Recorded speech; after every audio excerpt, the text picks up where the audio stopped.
శ్రీమాత్రే నమః. శ్రీ గురుభ్యో నమః.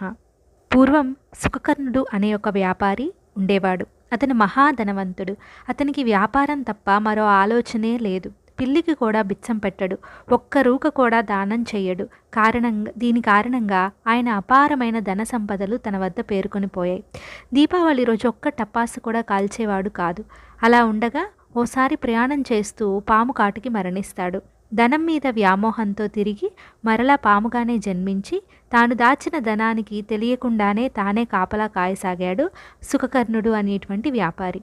ఇది ఇలా ఉండగా ఒకసారి అటుగా వెళ్తూ ఉన్న ఒక మునిపుంగవుడు శ్రీమద్ భగవద్గీతలోని 7వ అధ్యాయాన్ని చదవడం వలన దాన్ని ఈ సుఖకర్ణుడు అనేటువంటి పాము వినడం వలన పూర్వజన్మ గుర్తుకు వచ్చింది. తన పూర్వజన్మలో దాచిన ధనాన్ని తానే కాపలా కాస్తున్నానని అర్థమైంది.